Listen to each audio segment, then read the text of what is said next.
It rains hard on a covered thing. It rains not hard on an open thing.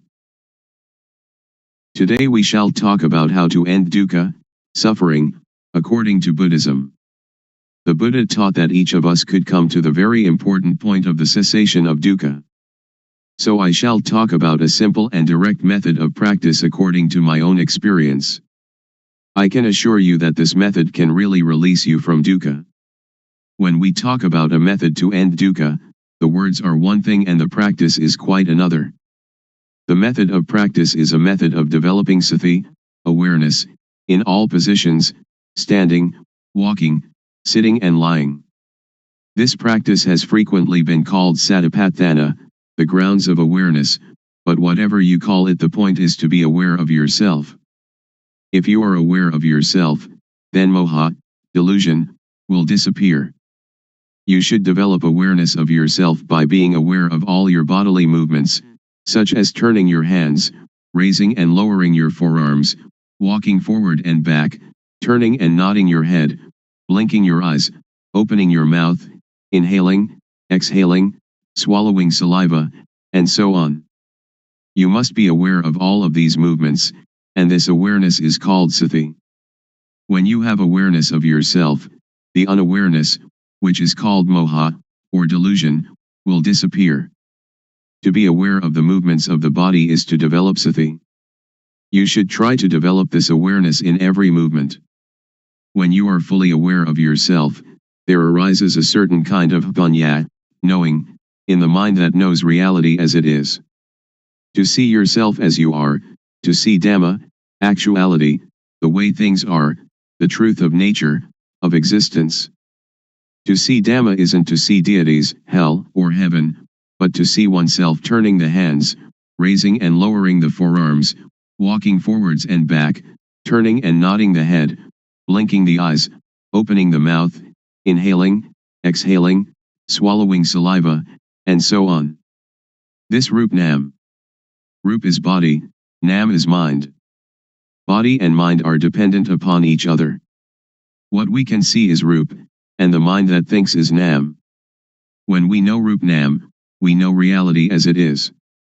When you see with the eyes, you should be aware of it. When you see with the mind, you should also be aware of it. Dhamma is yourself, everyone is Dhamma, whether male or female, Thai, Chinese, or Westerner, each is Dhamma. The practice is with us, and the teaching of the Buddha can really lead us to the extinguishing of dukkha. Individuals are Dhamma, Dhamma is the individual. When we know Dhamma, we will understand that everything is not as we think it is. Everything is samyuti, supposition. This is the panya that arises so that the real teaching of the Buddha can be realized. Whether the Buddha existed or not, Dhamma is there. When you really see this, you will be beyond your superstitions. Once you that Dhamma is yourself, it is you that lead your own life, not anything else. This is the beginning of the end of dukkha. Next we try to develop sati in all our movements in daily life. For example, when we make a fist or open it, we are aware of it. And when we are aware of all our movements, then not knowing, or moha, disappears by itself. When there is awareness of ourself, there is no delusion. It is like pouring water into a glass. As we pour the water in, it displaces the air, and when we have filled the glass with water, all the air has gone. If we then pour the water out, air instantly goes back into the glass. Just so when there is moha, sati and panya cannot enter. But when we practice the developing of sati, doing awareness of ourselves, this awareness displaces moha. When there is sati, moha cannot arise. Actually there is no dosa, moha, lopa, anger, delusion, greed. Why not? As you are listening to me talking, how is your mind? Your listening mind is natural, and free from dosa, moha, lopa. Now we come to know sasana, religion, Buddha sasana, Buddhism, papa, sin, and punya, merit. Papa is stupidity, punya is cleverness or knowingness. When you know, you can relinquish. Sasana is the individual, and Buddha sasana is the sati punya, awareness knowing, that enters and knows the mind. The word Buddha means one that knows.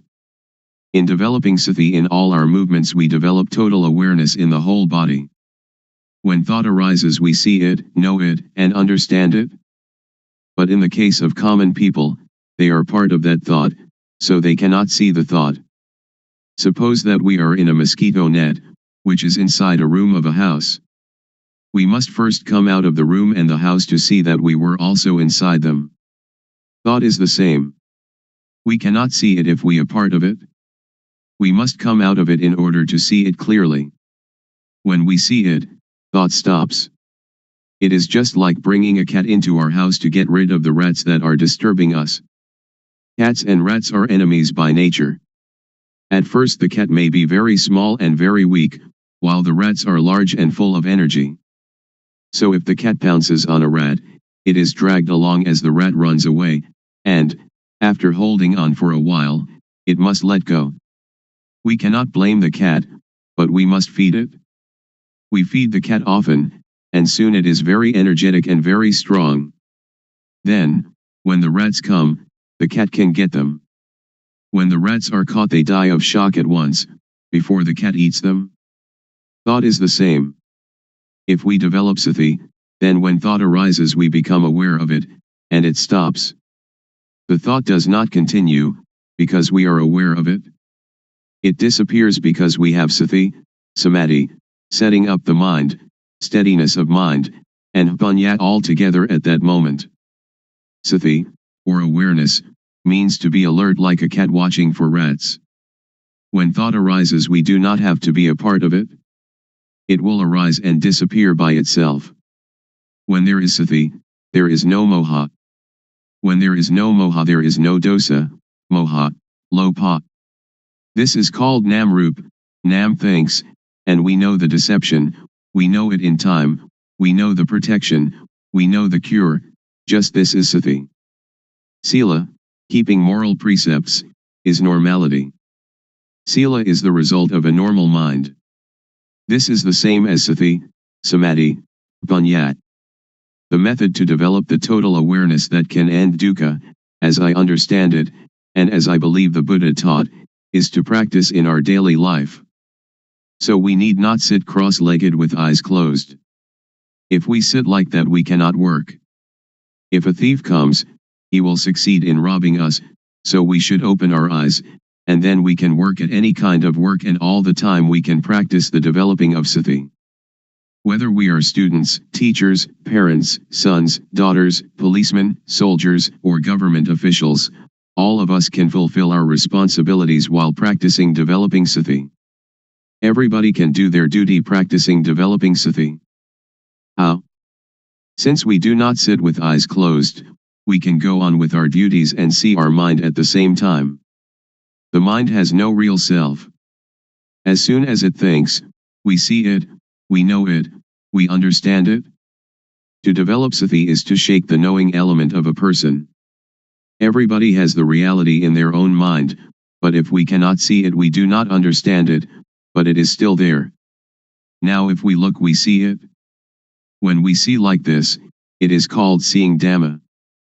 Seeing this kind of Dhamma can get rid of dosa, moha, lopa.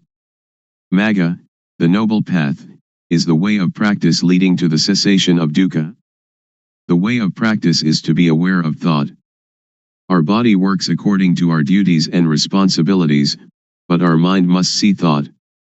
Dukkha arises and, because we do not see it, it conquers and enslaves us, it sits on our head and slaps our face, but if we can see it, know it, and understand it, then it cannot defeat us.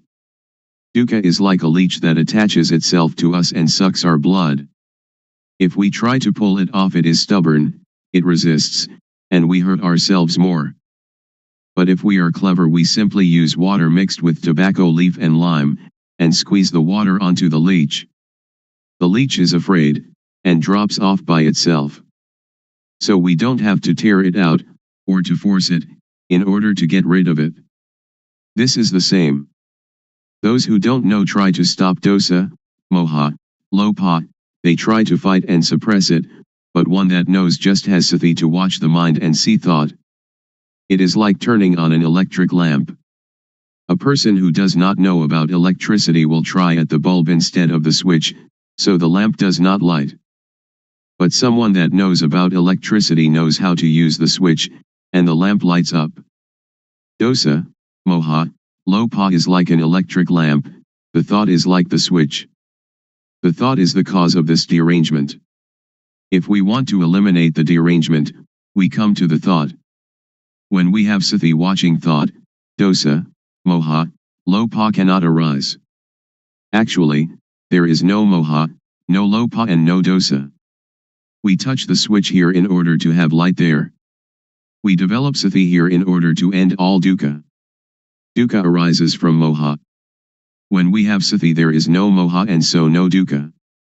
When we move our hands we feel, and the awareness of this feeling is sati, and when we have sati we are separate from thought and can see thought. You should not pay so much attention to the movement, but use sati to watch conceptual thought. Just passively see the thought, do not stare at it. When thought arises, let it pass away. Actually there is no moha. Moha arises when we are not aware. It is like when we build a new house, there are no rats, but when we fill the house with things the rats come. Sometimes, when people criticize or blame us, we feel disappointment. In this practice, awareness of the disappointment will arise at the same time, like the cat catching a rat. When we can maintain our mind in this way, dosa, moha, lopa cannot arise. When thought, suffering, or confusion arise, do not try to stop it, but observe it, and we will understand its nature. As soon as thought arises, sweep it away immediately and come to be with the awareness. Thoughts, suffering, confused mind, they will go by themselves. Any time that thought arises we know it, even while sleeping. When we move our body while sleeping we also know it. This is because our awareness is complete. When we see thought all the time, no matter what it thinks, we conquer it every time. Those that can see thought are near the current to nibbana, extinction of dukkha. Then we will come to a point where something inside will arise suddenly. If the thought is quick, panya will also be quick. If the thought or emotion is very deep, panya will also be deep. And if these two things are equally deep and collide, then there is the sudden breaking out of a state that is latent in everybody. With this occurrence the eyes, ears, nose, tongue, body, and mind are detached from sights, sounds, smells, tastes, touches, and mental objects. It is like uncoupling the drive mechanism of car. When the parts become independent of each other, the car, although it still exists, can no longer be driven. When this state occurs we do not die. We can still work according to our duties. We can eat, drink and sleep. But now, by the law of nature everything is void, and this is the unchangeable law. Suppose there is a rope drawn tightly between two posts, and we cut it in the middle, so that the rope falls apart. If we want to tie it together again, we cannot. If we untie it from a post to tie it in the middle, then we cannot tie it to the post again. This is like the six senses of one that realizes their original nature. When their eyes make contact with an object there is no attachment, just as a screw that is stripped, without threads, cannot become attached. All of the Buddha's teaching aims to put an end to dukkha. If we do not understand this we will be in doubt about his teaching, and speculation about rebirth, heaven, hell, and so on, speculation that should be ignored, will plague our mind. The teaching of Buddha is timeless, and is not limited by language, race, nationality, or religion. According to the Satipatthana Sutta, if you practice Satipatthana continuously, like a chain, that is, to develop sati at all moments, then arahata, extinction of dukkha, or the attainment of the anagami, non-returner, can be expected within 7 years.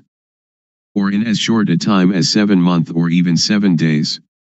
If you develop sati according to the method I have explained, and have sati continuously like a chain, then in at most 3 years dukkha will be diminished by 60%, and in some cases completely eliminated. Some may achieve this in as little as 1 year or even 90 days. There is no gladness or sorrow, contentment or discontent. This way to the cessation of dukkha is an easy way. It is difficult because we do not really know. Therefore we have doubt and lack of confidence. When we are confident in every step of practice, it is not so difficult. You can practice it anywhere, but you should really know the practice. If you can assure yourself, then you have a refuge in yourself. Religion means this refuge. If you study books for many years, it will still be theory. But if you really practice, it will not take you so long, and you will know it much better than the theorists. In the Pali texts there are 2 important mental capacities, the first is sati, calling to mind, and the second sampashanya, awareness of oneself. When you are aware of the movements of your hand, you have both sati and sampashanya. The fruit from doing this is very great, it is incalculable. You cannot buy non-suffering, but must practice by yourself, until it arises by itself, because it is already there. Making merit and keeping precepts are like unhusked rice, which is inedible, but useful because we can use it to grow next year's crop. Making ourself calm is like husked but uncooked rice, and is still inedible. There are 2 kinds of calmness.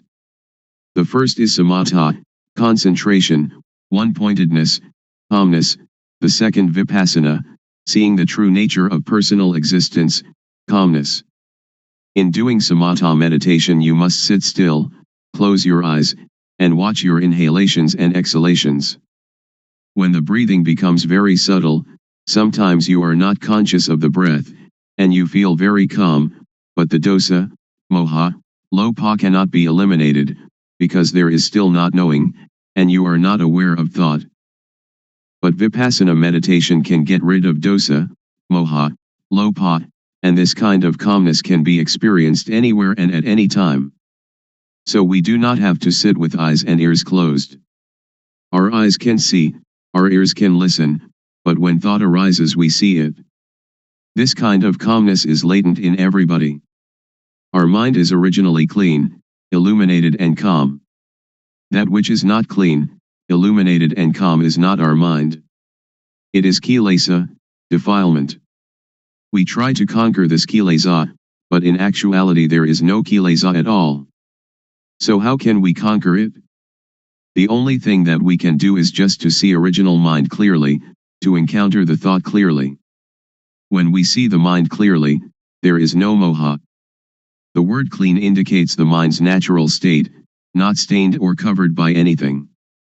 We have satipanya penetrate into the mind and see it, knowing it to be stable and unaffected by anything. This is the cleanness of the mind. The illumination of the mind is like having a bright light that allows us to go in safety wherever we may go. In this radiance we see our life mind all the time, every minute, every second, every instant. This is the illumination of the mind.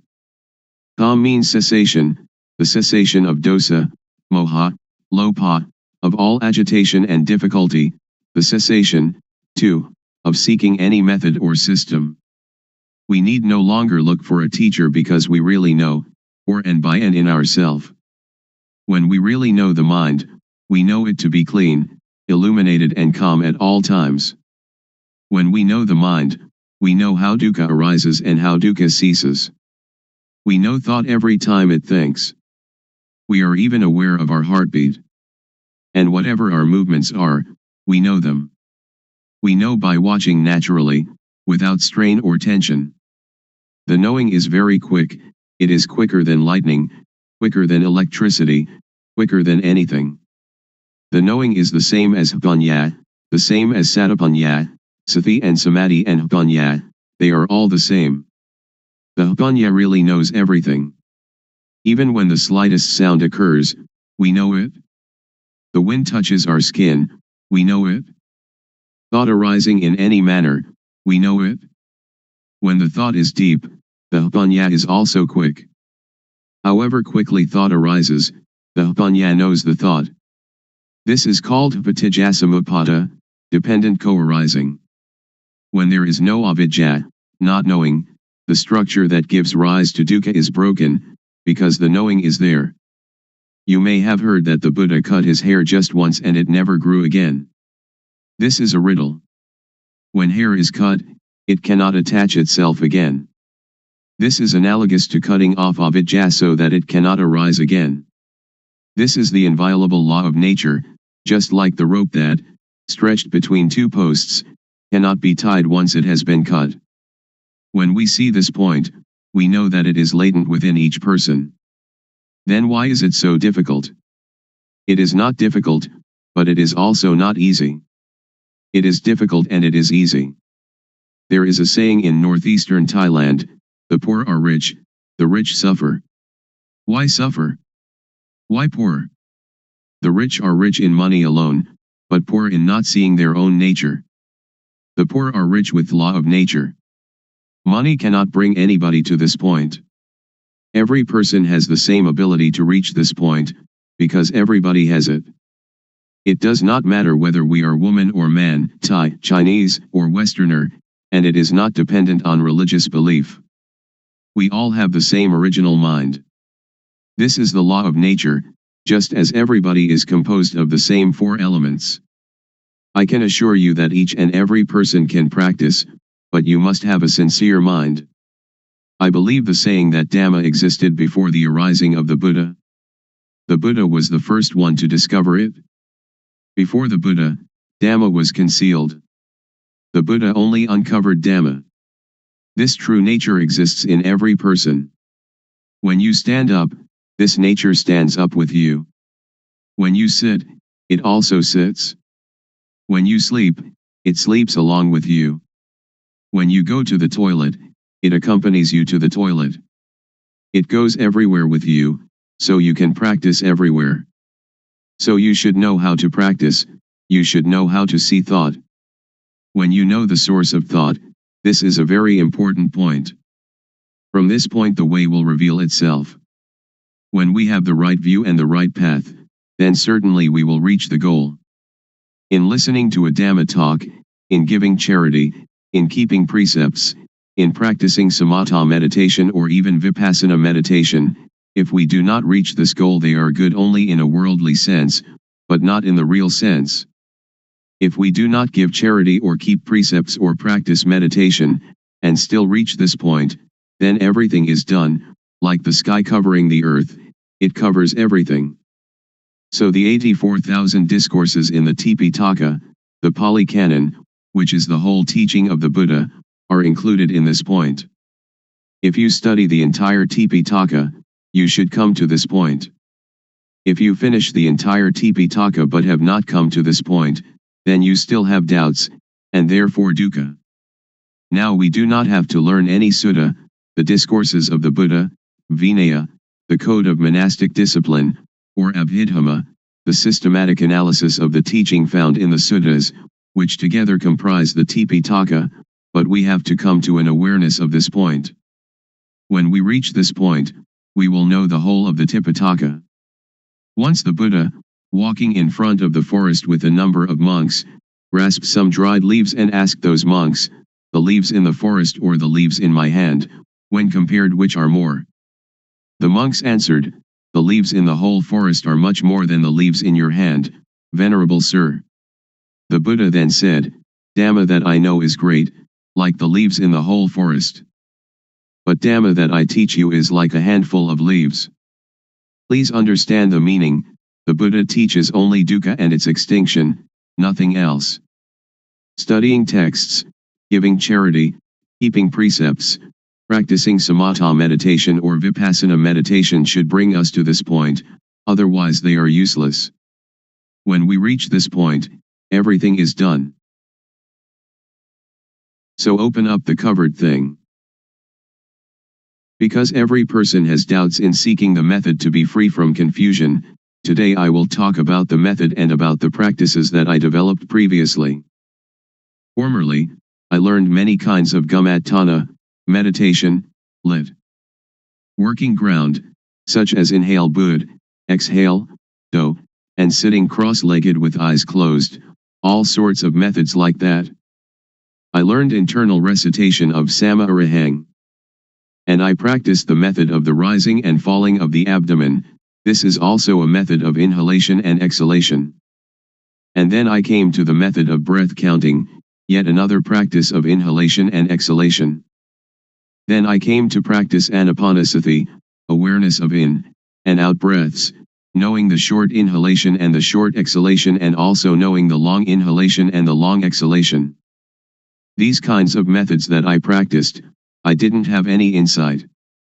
These kinds of methods lead to calmness, but it was a different kind of calmness that I was seeking. Most people are seeking calmness, but the sitting calmness is the calmness that is not calm. So I continued my seeking to encounter the truth. Truth is the reality that is latent in everybody, regardless of nationality, language, or uniform. What is latent in everybody is what I was seeking, until I found it and could see it clearly, could understand it clearly. That is the real calmness. There are two kinds of calmness. The calmness that is not knowing needs to sit quietly and to sit alone. That is not real calmness. The calmness that I am going to tell you about today is the calmness that we don't have to seek. Why don't we have to seek it? Because we know the end of dukkha, suffering. This is called calmness. And we don't have to learn from anyone else anymore. Now, everybody, please listen carefully. First, the method that led me to find real calmness. Without paying any special attention to any point, I just do the movement, and just have sati, awareness, knowing all postures and all movements, such as standing, walking, sitting, lying, bending, stretching, and all the movements. When I have practiced in this way, and have awareness of all my movements, panya, knowing, arises within myself. Aware of myself, not others, I know rup, body, I know nam, mind, I know the disease of rup, I know the disease of nam. There are two kinds of rup disease, nam disease. Disease in the body, such as headache or stomachache. With this kind of disease we have to go to the hospital to see the doctor. The doctor will check the body and the cause of the disease, and, knowing the nature of the disease, can apply the medicine that cures it. Then we recover. Another kind of disease is when the mind thinks and we are content or discontent, glad or sad. This kind of disease cannot be cured by the doctor in the hospital, but you have to study yourself until you know the source of thought. To cure this kind of disease you have to study yourself until you really know. When I know the source of thought, I have found calmness, but only a small amount of calmness arises. The real calmness is when we can cease to seek, when we don't have to run around to find anyone else, that is called calmness. I continue to do more awareness of myself, panya rises, and I know dukkang, anajang, anatta, suffering, impermanence, not self, and I know samyati, supposition. Whatever supposition exists in the world, know it completely, know it to the end, know it to the whole, and know everything that is in the world. What supposition is called samyati paniyati, convention of supposing, paramathapaniyati, convention of the touchable, athapaniyati, the deep meaning of the Dhamma, and ariyapaniyati, agreement between those that have become Dhamma. We have to really know these four conventions completely, really know them to the end, and really know them to the whole. After I know samyati completely, I know sasana, religion, I know papa, sin, I know punya, merit, I really know these things. Usually we attach to samyati, such as we attach to Hinduism, Buddhism, Christianity, or Islam. These things are only samyati. The real religion is everyone. Buddha Sasana, Buddhism, is satapanya, awareness knowing, which is in everybody. I can assure you on this point. When I know myself, I know everyone is like myself, because everyone can know. Now I will talk more about vipapa. Vipapa is when one doesn't know oneself. The most vipapa in the world is any person who doesn't know her, or himself. Punya is somebody that is self-aware. If you are aware of yourself, you are one that has punya, and are capable of really making yourself a noble individual, Ariya Pugala. This is called calmness. To be aware of oneself doesn't mean that we are aware that we are male or female, we are Mr. A or Mr. B, but to be aware of oneself is to have sati in every moment. Whatever movement the body makes, we are aware of it. Whatever the mind thinks, we are aware of it. This awareness really arises from the law of nature. When thought arises, we see it, know it, and understand it. When we see it, thought stops by itself. When thought stops, punya arises, and we know the source of dosa, moha, lopa, anger, delusion, greed. We know that dosa, moha, lopa is not in ourself. Whenever we cannot see our own life, cannot see our own mind, in that moment we are unaware of ourself, we forget ourself. When we are unaware of ourself, dosa, moha, lopa arises. When it arises, we suffer. Everybody hates dukkha, but we don't know dukkha, so we seek calmness. Therefore we cannot have calmness just by sitting. That is not the way to calmness. The calmness that I mean is the calmness of freedom from dosa, freedom from moha, freedom from lopa, and this kind of calmness is in everybody without exception. Knowing this, I can guarantee that every person can attain this calmness. Whatever nationality, language, or religion, whether you are a Hindu, a Buddhist, a Christian, a Muslim, or whatever religion, you can learn yourself, because everyone has body-mind. All of you sitting here now and listening to my talk, the mind of everyone is like this. Our life mind is already clean, illuminated and calm, but when we say that the mind is clean, illuminated and calm, we just imitate the words of others, we don't really see it. When we really see it, we will be able to guarantee that it is already there in everybody and that anybody, if they really practice, they must know it, they must see it, and they must have it. When we know it and see it, we can guarantee that this teaching can apply to everybody in any social class and of any age. A millionaire can practice, somebody who doesn't even have one coin can practice. An educated person with many degrees can practice, the illiterate can also practice. I can really guarantee this point, but we have to know the correct method, and see into our mind. Now, all of you listening to my talk, just look into your own mind, and you will know the characteristic of the mind. Here is a parallel. The seed of any kind of fruit, if we plant it in well-watered soil, under good conditions, it will have issue. An ordinary rice or sticky rice or whatever kind of grain we plant, it too will have issue and grow up. This is like every person. If you listen, and understand it, and bring it into practice, you will know. When we don't know and we don't understand, it is like the thin grain, or the husk without any grain inside. When we plant it in the paddy field, it has no shoot, it doesn't grow up. This is the same as when people who come to teach don't really know themselves, they teach others, so other people do not know. I will raise another parallel. Suppose that during daytime the sunlight is dull, but actually the sun is always bright.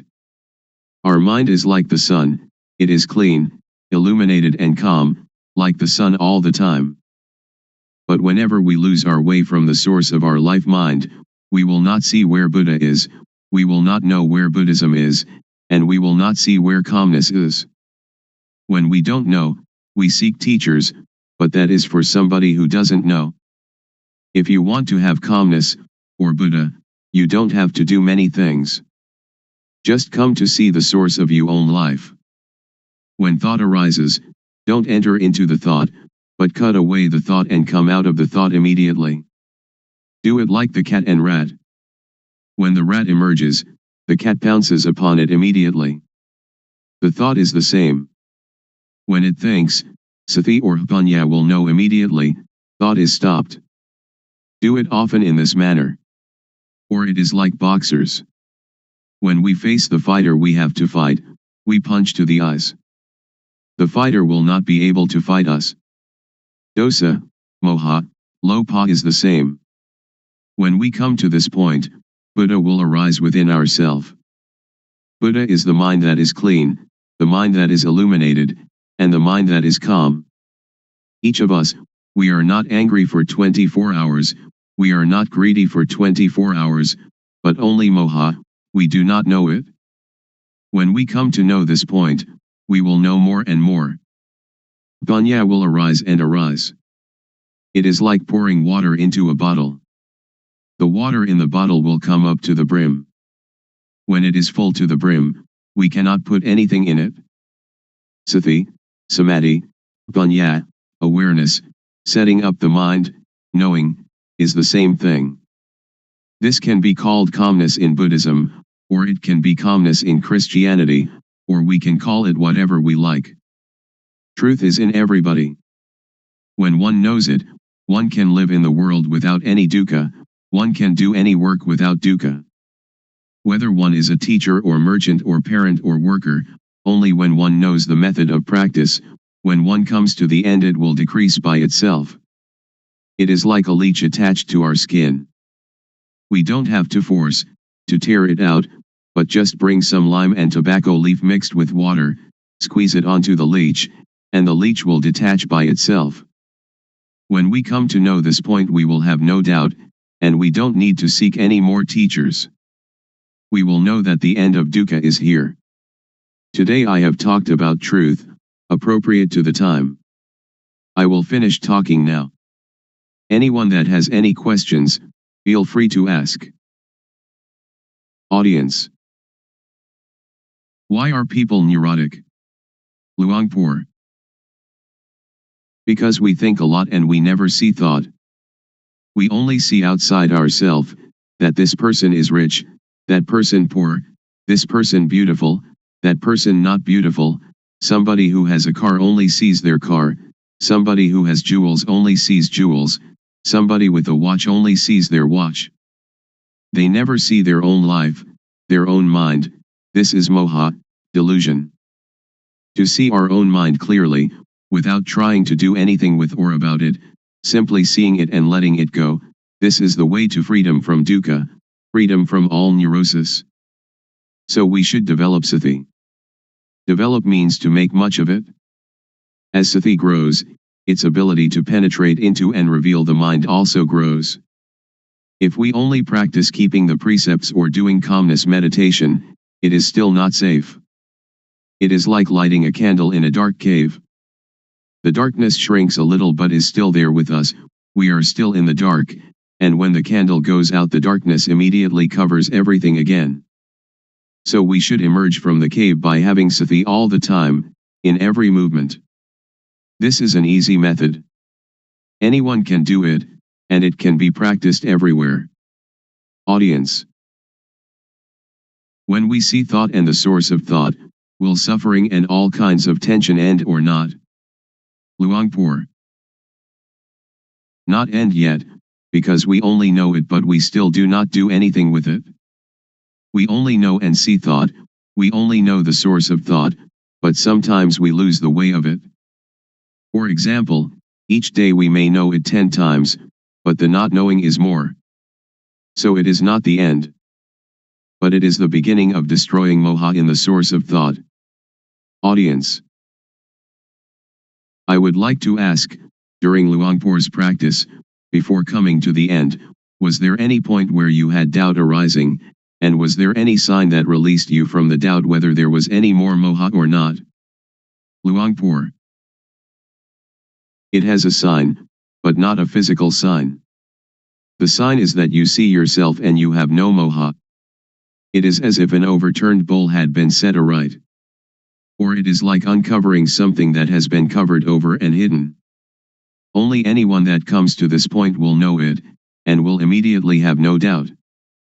We don't have to talk about dosa, moha, lopa, because it is quite common, it is a shallow matter.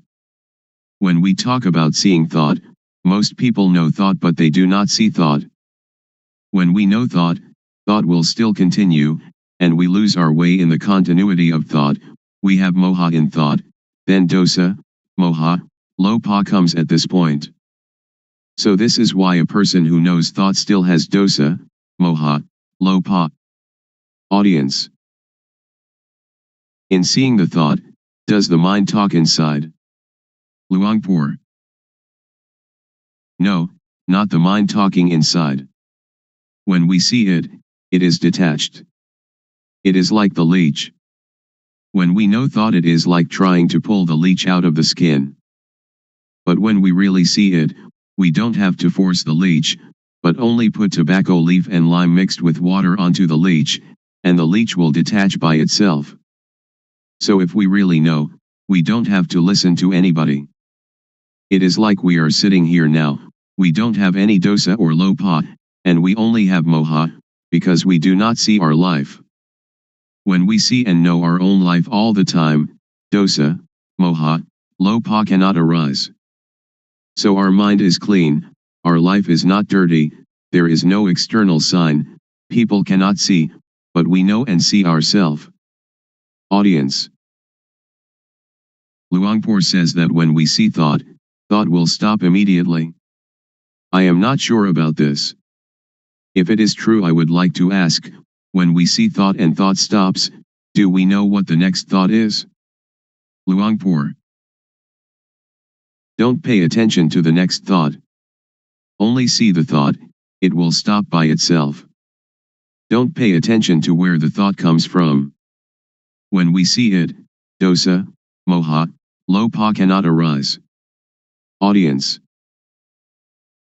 Luangpor teaches to see thought. Who is the one seeing the thought? Luangpor. Don't seek the subject, and we will see that one is the refuge of oneself. And that is the real refuge. We can either say the person knows, or we can say that Satapanya knows, whatever we may say, because there is no self that we can catch and take a look at. Because to see and to know are two different things. To know is entering into thought, and thought continues. Audience. I have listened to Luangpor, and have the feeling that thoughts, and emotions like gladness and sadness, are something external. They are like rice and curry, which we can make use of, we can eat them, and we can see them. But when these things arise in us, we cannot see them, either thoughts or emotions.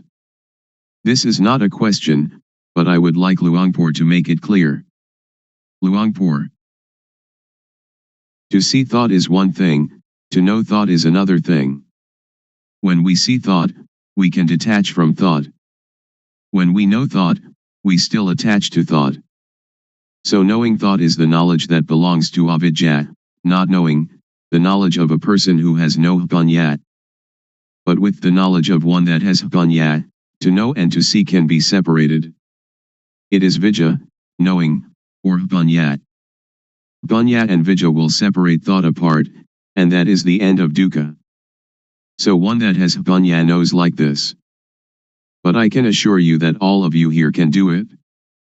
Please try it yourself. Just to listen you cannot know it. It is only memorizing.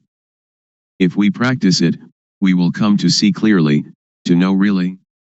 This is our own knowledge, so it is called buddho, which means to see, or to detach. Audience.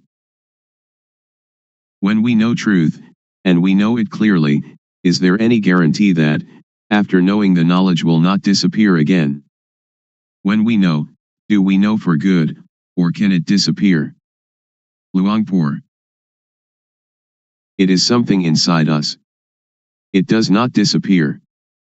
Suppose we know our eyes. We have our eyes all the time. This is the symbol that everyone has it and can teach it to others. I can assure you that all of you here, practicing this method, will not take longer than 3 years to know. Audience. Luangpor, would you please give a blessing to all those here? Luangpor. When a monk gives people the moral precepts and a blessing, that is one kind of goodness, but the real morality and real blessing is alertness and awareness of yourself. Please, each of you, practice the awareness wherever you are, at home or the office, in all movements, and that will become the real morality, the real blessing. The real morality, the real blessing will occur when you know, you see, and you understand by yourself, and when you respect yourself. Then it will not rain hard on that. Today is an important day, that we gather to listen to my talk on truth. What I am going to talk about is what I experienced. I have practiced it, and the result it has given me is that I have no doubts. All of you here want no dukkha, suffering, like myself I suppose. In reality, in actuality, there is no dukkha, we suffer only because we don't know it. All of you listening to my talk right now have no dosa, anger, no lopha, greed, and no moha, delusion. The origin of the mind of human beings in every nation and of every language is as such. Please set up the mind to listen, and bring it into practice. First of all, we have to practice awareness. Most people do not understand, so they try to find calmness, but without success. I did that also. I sought calmness, but I didn't know where calmness was. Now I would like to talk about another kind of calmness. The calmness of freedom from not knowing, because we know and because we are alert. The calmness of freedom from uncalm, of freedom from doubt, because when we practice the correct method of awareness we will know the supposition of everything there is in the world, because the awareness of ourself will bring panya, knowing. There are 4 kinds of panya, knowing by memorizing, knowing by recognizing, clearly knowing, and really knowing. And all these panya are in every person. Sajja means truth. There are 4 levels of knowing Dhamma, to know Samyati Sajja, conventional truth, Paramatha Sajja, directly contacted truth, Atha Sajja, the deep truth, and Ariya Sajja, the fundamentally transforming truth.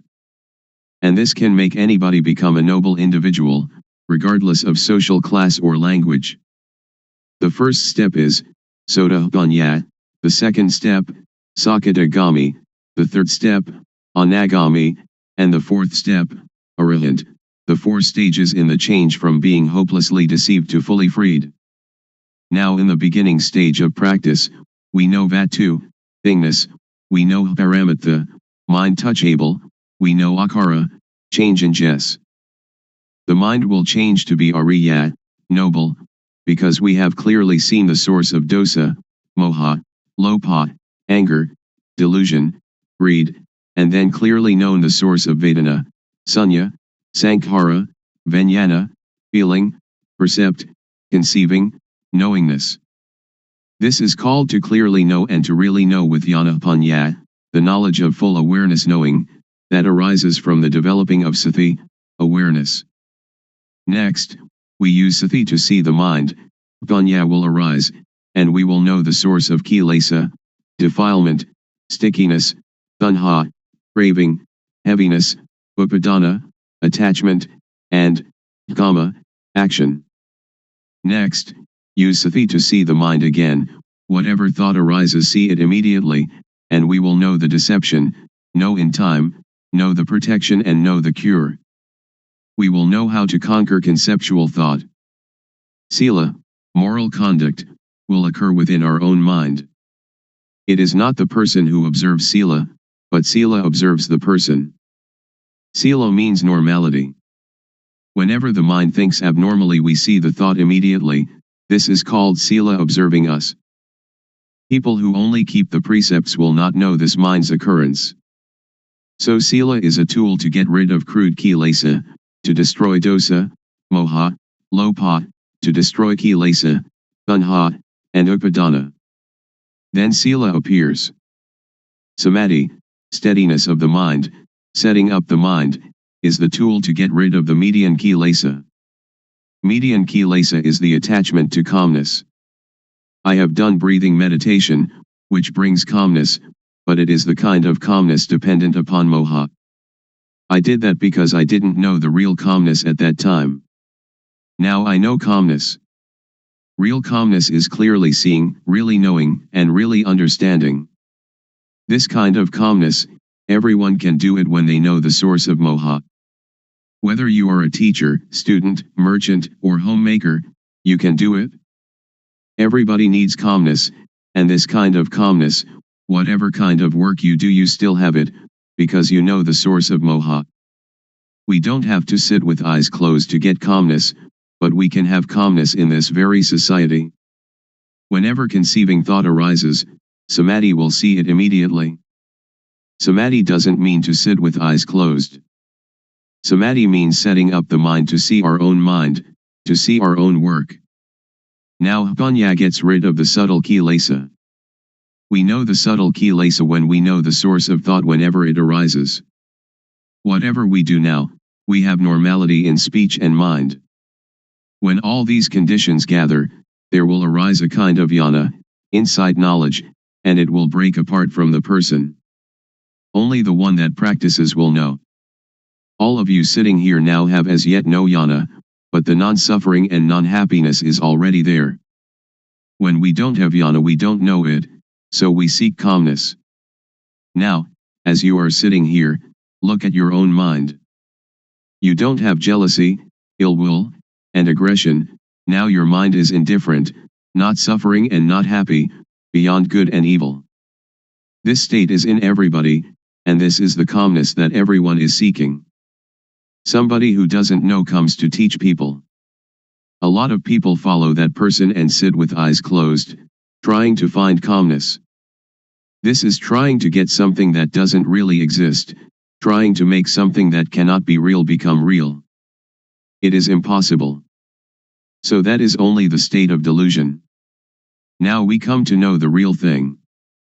It is called upekha, indifference, equanimity. It is our own mind. It is like something that is covered over. Now, when we come to see our own mind, it will be revealed. So we don't have to do anything with calmness, because it is already there. The only thing we have to do is know the method of practice. The method of practice is to know the movements of the body. We don't have to watch the movements of our breathing, we have to know the movements of the physical body and then see the movement of the mind. Breathing is never glad or sad, it never hates anybody or likes anybody. What is angry is the mind that is thinking. What is pleased is also the mind that is thinking. So we come to see only this point.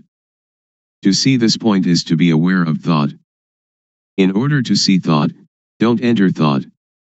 As soon as it thinks, detach from thought, like a cat catching a rat. We don't have to teach the cat to catch rats, but whenever a rat comes, the cat will get it. The clear knowing and real knowing is the same thing. Most people understand panya only as memorizing and recognizing. Very few know clearly and know really. Anyone that will clearly know and really know must make an effort always.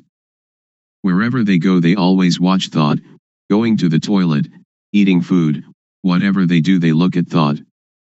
When we watch thought a lot, like a cat watching for rats, then when thought arises, sati or panya will clearly see immediately. This is called panya, getting rid of the subtle kilesa. When we come to this point, it is like the hidden thing is revealed, and we will know all religion, we will see with self-understanding the teaching of any religion. We will understand Hinduism or Christianity. We don't understand now because we just memorize from the texts. That is only a kind of history. Now we come to study at ourself. Reality is in us. Texts are only the words of other people. We come to see our own mind, and we will be another knowing individual. I will stop now. Anyone that has questions can ask. Audience. Luangpor teaches that when we go to the toilet we also watch thought. Shall we watch our walking, or shall we watch thought, or what shall we watch? Luangpor. Thought arises even when we do not pay attention to it. So when it arises we will see it, we will know it, we will understand it. If we pay too much attention trying to see it, it will not think. So we should practice in an indifferent, detached way. When it thinks we will know. Samadhi is also awareness. When you are aware of yourself, that is samadhi. When it thinks and you see thought, that is samadhi. Audience. When I sit I can watch the thought, but when I walk to the toilet and intend to see the thought, when thought arises should I stop walking and see the thought, or what should I do? Luangpor. You don't have to stop walking, just be aware of yourself. When we are aware of ourself, that is samadhi. Whatever movement we make we will know it. Unintended thought will arise by itself. If we do not see it we will attach to it, and this is dukkha. So we come to know the cause of dukkha. Normally our mind is indifferent. It can think without dukkha, and we know that it thinks without dukkha, but when we do not see thought we follow thought, we enter the cave, and that is dukkha. To see thought is difficult for somebody who doesn't understand, but it is easy for one that understands. To see thought doesn't concern any kind of work. We can write, and when thought arises we see it. When we walk to the bathroom, or when we are bathing, and it thinks, we just see it. So we don't have to do anything with calmness, because calmness is already there. The real calmness is when we see thought. Audience. So we don't have to stop thinking. Luangpor. Right. Just watch the movement of the mind. Don't force the mind not to think, don't try to prevent or force the mind not to think, don't try to prevent or get rid of thought. Many people want to tranquilize the mind, they don't want the mind to think. That is the understanding of others. But in my view we should let the mind think. The more it thinks the more we know. It is like when we dig a new well, the water is at first full of dirt. So we have to empty out the water, bucketful after bucketful. We don't have to stop up the hole out of which the water is flowing, but we let the water flow, as much water as possible, and we continue emptying out the dirty water. We clean the edge of the well and continue emptying out the water. We do it again and again. We do it until all the dirt is gone and the water flowing out of the hole is clear and pure. If anything were now to fall into the well we should see it and know it immediately. So we don't have to stop the mind from thinking. Sometimes it thinks this, sometimes it thinks that, but we just see it immediately, like cat catching rat, and the more it thinks the more we empty it out. When thought arises we see it, that is the important thing. Audience. When we sleep and when we are awake, do we watch thought in the same way? Luangpor. The same. When we cannot see thought, when thought arises during the day we don't know it. At night when we dream, we also don't know it. Now, when we see thought wherever we go, when thought arises we know it. At night we sleep, and when it thinks we also know it. Audience. I am still puzzled. Should we see thought or should we see ourselves? Luangpor. They are the same. We can call it seeing thought, and we are also aware of ourself at the same time. Audience. I would like Luangpor to explain the difference between knowing thought and seeing thought. Luangpor. When we know thought we enter into thought, and thought still continues, it doesn't stop. But when we see thought, when thought arises it stops immediately. So we should practice often to see thought. There will arise yana ganyat. Do it like boxers. Every boxer wants to be world champion. Boxers need to be very quick. Dosa, moha, lopa is quick in one way, sati, samadhi, Panya is quick in another way. When we train Sati Samadhi Panya to be very very quick, it will be world champion, it will conquer the world. This conscious body is the world.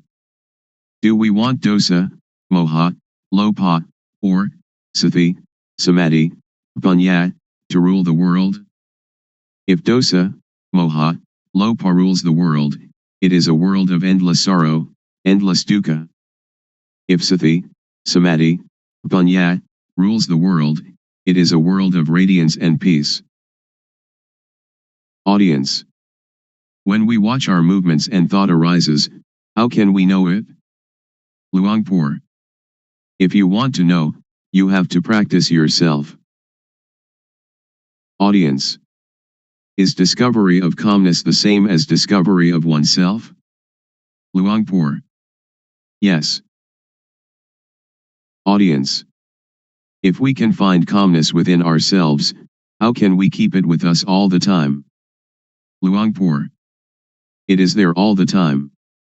What is not there all the time is not calmness. Audience. People have kamma and kamma disturbs us. So how can we be calm? Luangpor. No, not in that way. We just think ourselves. Kamma just means action, not those kinds of kamma that you did in the previous life. Audience. If we don't think about kamma, then there is no kamma, is there? Luangpor. Right, we don't have to think of it. Audience. People are seeking the same thing, but why are there so many thoughts? Luangpor. Because there are many different teachings, many books, much talking, so all are mixed up, and this causes suffering. This way of calmness doesn't concern studying books. It doesn't concern anything. When we read many books, or listen to many teachers, we only have knowledge for talking, so we don't have the experience of the real calmness. Audience. How can it be there all the time? Luangpor. If we add colored dye to water, people say that the water is red, or the water is black, or whatever color it is. But in reality water is colorless, and if what is not water is removed then we see it. Upekkha is the mind's natural state. It is present in everybody without exception. When somebody becomes very angry, upekkha anchors that person just like a ship's anchor and therefore they don't die of shock.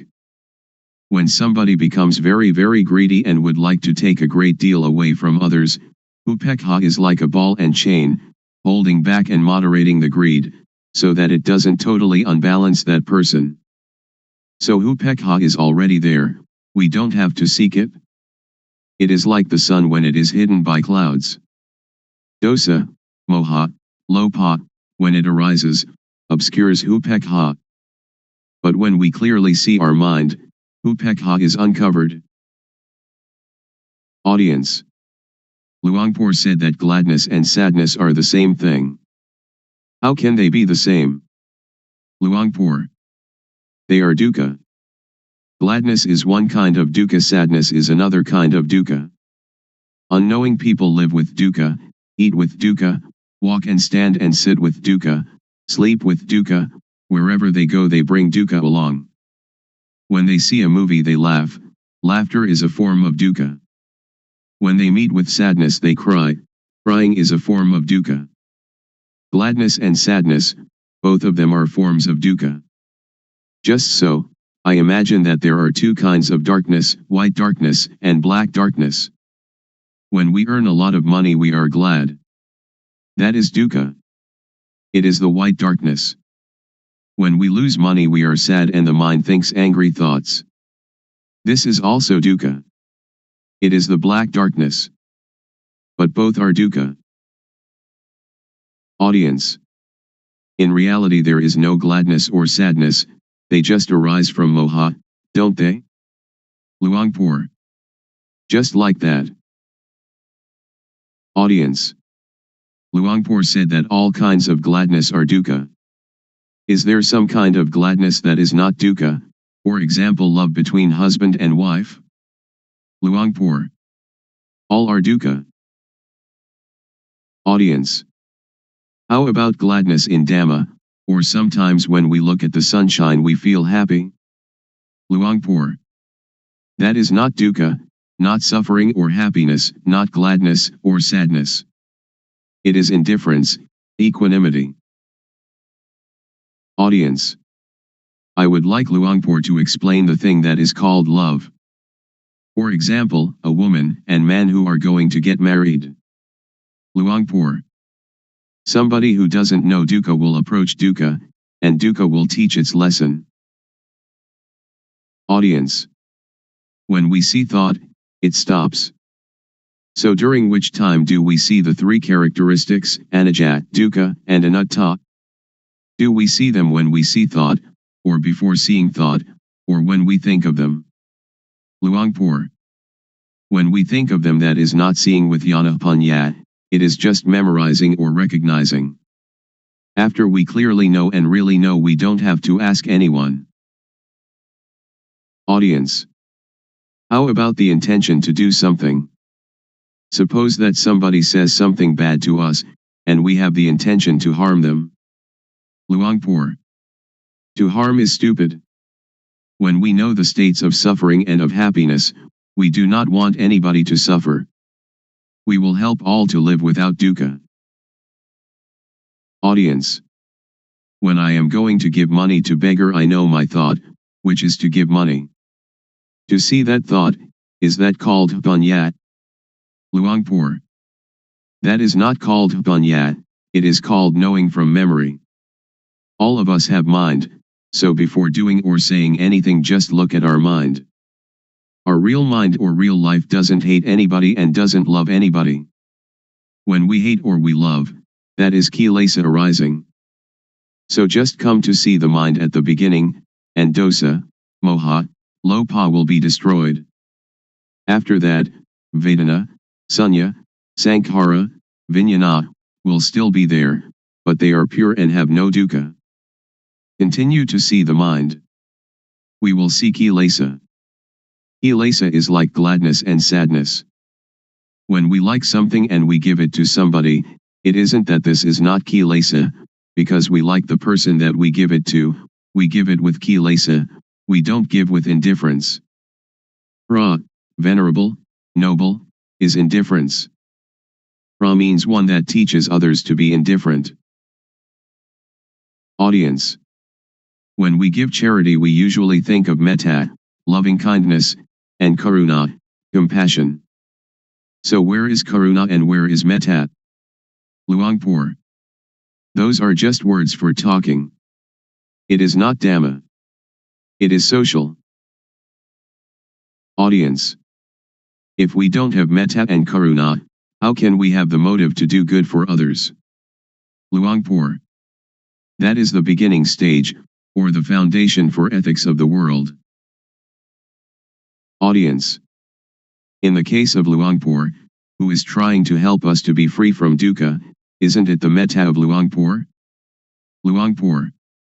Not metta. Anybody that would like to have Dhamma, just accept it. We don't have gladness or sadness. It is like when we see someone that is drowning, we jump into the water and help them without thinking anything. Audience. When that person sees someone drowning and helps immediately, is it the result of social ethics or is it their own nature? Luangpor. It is their own nature. But when we try to help other people, we don't see our mind, but the nature of the mind is already there, the indifference is already there, we never come to see it and we try some other way. That is why we don't have real calmness. Visible here and now. Calling to come and see. The Dhamma of an instant. Today I would like to bring to you the truth, as I have heard it from the elders, who passed this truth on from generation to generation. It may be that you've heard it, it may be that you haven't. When listening, please set up the mind to listen, listen with sati, samadhi, panya, awareness, steadiness of mind, knowing. Consider these words, and find their actuality at last. In everything that happens there must be cause and effect. For example, the cause is that we go to work, the effect is that we earn money, the cause is that we go to study, the effect is that we gain knowledge. So the knowledge is the result of the study. Therefore the cause is to be diligent and the effect will be truly useful. The elders used to teach that the cause is developing sati, awareness, the result is the knowledge that arises. They have said so. Whether or not the Buddha talks in this way, or whether or not your parents and teachers talked in this way, make the experiment, and discover for yourself whether it is true or not. We have to consider and to really know it. The cause is called the developing of sati, the truth is called sajja. Whether or not we know it, it is still there, like something beneath an overturned bowl, we right the bowl, and what was concealed is revealed. Or it is like opening up what was closed. You should try it, and see for yourself whether it is like this or not. You can sit with legs tucked back to one side, sit with legs outstretched, sit on a chair, or sit in half lotus. Rest your hand on your thigh. Now turn the hand up onto its edge, having awareness of doing it. Turning the hand is the cause, the awareness of doing it is the effect. Turn the hand back down, having awareness of it. The cause is turning the hand down, the effect is the awareness that coincides with the movement. Turn the hand up, being aware of the movement. Turn the hand back down, being aware of the movement in the movement. The cause is turning the hand up and being aware of it and turning the hand down and being aware of it, the effect is that the knowing will accumulate. So when you are doing this, are in the rhythm of it, developing sati, you can say it is the same as the Buddha's teaching, the same as the elders' teaching. You should develop sati. When you develop sati, panya will arise. The elders used to tell us that Buddha taught the four satipatthana, the bases of awareness, or the four major postures, which are standing, walking, sitting and lying down. You have sati in these postures, then you have the sati to know other, minor movements.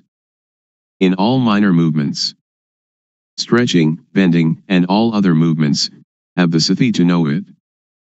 The effect will be the knowledge that arises.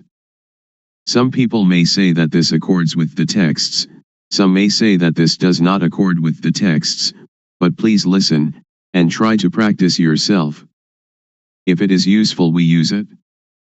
If it is useless we cast it away. The knowledge that we have learned, we know it already, but the knowledge we have never heard, please try it and find it for yourself. This is a practice I have done. Sit comfortably, back erect, hands palm down upon the thighs. Now turn the right hand up onto its edge, being aware of the movement. Then raise the hand straight up to chest height, being aware of the movement. Then bring the hand down to rest on the abdomen, being aware of the movement. Now repeat these three movements with the left hand. Then, having sati in each movement, move the right hand up the chest, then swing it out to above the right leg, then lower it to rest on the thigh, and then turn the hand back down again. And now repeat these four movements with the left hand. This is rhythmic practice. It is called the minor movements. Humans cannot stay still, so we find some work for the body to do and then use the sati to be with the movement. You can call it sati or you can call it samadhi. The feeling is called sati, samadhi is setting up the mind. When you do it, have awareness of it. If you don't set up the mind, then you will not know. When you blink you know it.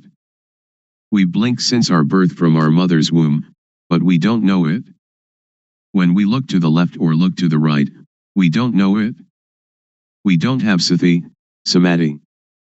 We have only the usual sati samadhi but we don't set up the mind to know it.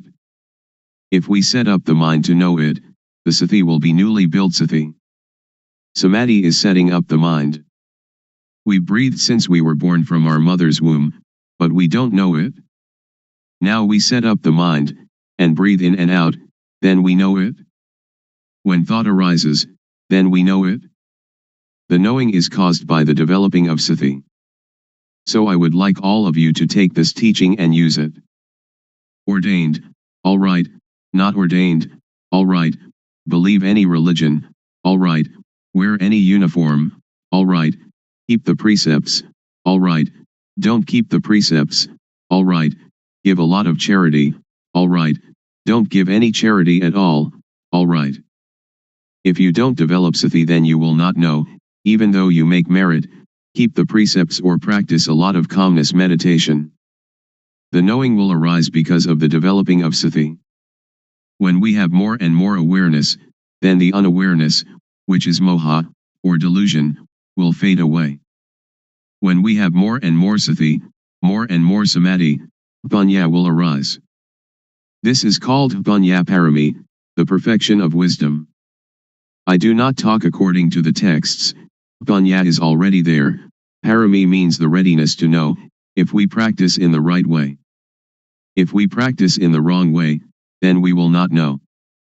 Now if we know the real thing, not knowing outside ourself. We know within ourself. We know ourself. Sitting here we know ourself to be Rup Nam, body, mind. Turning the hand up is Rup Nam, turning the hand down is Rup Nam, continuing turning the hand up and down is Rup Nam. This is knowing Rup Nam. Then we know the action of Rup Nam. When Rup acts, Nam acts simultaneously. When Rup Nam acts we know it. We know it because of the developing of sati.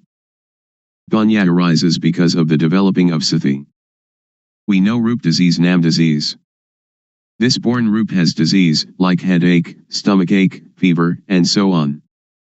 Another kind of Rup disease, Nam disease, thought is Nam, but when it thinks it is the Rup.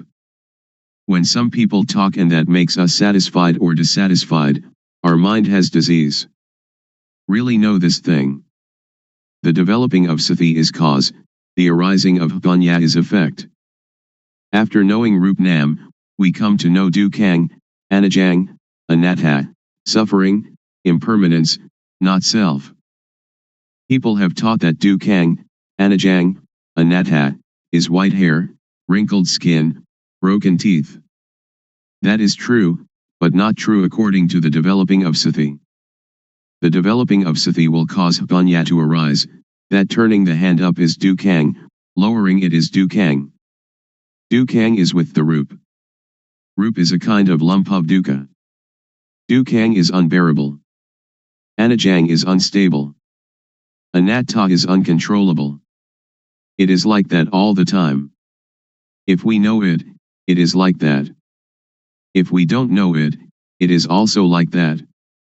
So Dhamma, which makes a person become a Buddha, is there before the Buddha. Dhamma exists in everybody. It depends on the owner of each body to make this knowing happen. If we are able to know it, then we will know it. It is like the overturned bowl, whether it is overturned or set aright is up to us. Now we come to know sammuti, supposition. Know all kinds of samyati completely. We know that money is just a kind of metal, just a kind of paper, but we conventionalize it. Woman and man are samyati as well. When we don't know it, we suppose it to be woman and suppose it to be man. But if we don't suppose it, then we don't know them. Ordination and disrobing, monk and novice, all are samyati, just take a piece of cloth to wear. The knowing is sati, samadhi, panya, and saja is truth. If it is true by samyati we know it. If it is true by paramattha, direct contact by the mind, we know it. Ghosts and deities are all sammuti. Have we ever seen them? A ghost is a person who acts, speaks, or thinks evil. The body doesn't do anything, it is Rup, like a doll. The thing that moves is the mind.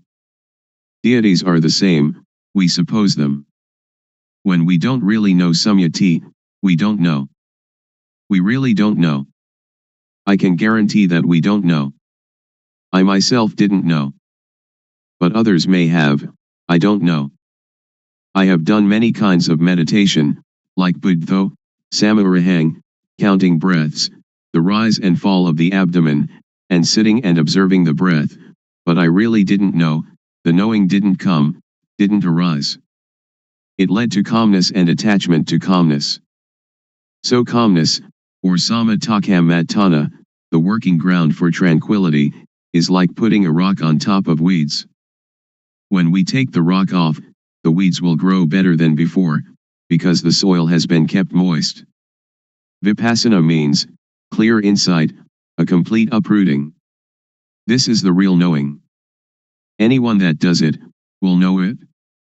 Anyone that was born as a human being, can do it, regardless of race, language, or religion. But we have to understand the correct method. Also we know sasana, religion. Sasana doesn't mean temples. The temple is just the supposed sasana. This is called samyati, convention of supposing.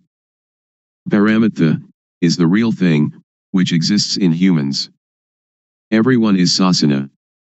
They say that sasana is teaching, they teach and the ear hears, then sati, samadhi, panya considers it, and becomes knowing. Really know that, oh, everyone is sasana. To destroy sasana doesn't mean to destroy temples or Buddha images, or Bodhi trees. To destroy sasana means to say bad things to people, to hit people, to kill people, which is great evil. So sasana is humanity. To curse someone is to curse sasana, to injure someone is to injure sasana, that is what evil is. Now Buddha sasana, Buddhism. Buddha means, one that knows. The body is like a doll. Sati, samadhi, panya is the knowing. So Buddha means sati, samadhi, panya, or the mind that is clean, illuminated and calm, which exists in everybody without exception. Now we talk about papa, sin. Papa is not knowing, darkness, stupidity. We fear papa, but why don't we make ourselves realize, so that we will be free of that fear? Panya, merit, is knowing clearly. People, when they come too close to monks, they fear papa. It is as if monks are the papa itself. That is just samyati. Now we don't have to fear papa. If we cannot conquer papa, then we will have no chance and no time to conquer it. Don't fear papa, but try to conquer papa. This doesn't concern making merit, keeping precepts, or vinaya, the code monastic discipline. The developing of sati is dhamma, is vinaya, is sila, normality, and is everything. We know all this because we develop sati. If we do not develop sati, but just study, that is only to memorize, not to see clearly or to see really. The developing of sati is to know clearly, to know really. When one knows, one can assure oneself and others.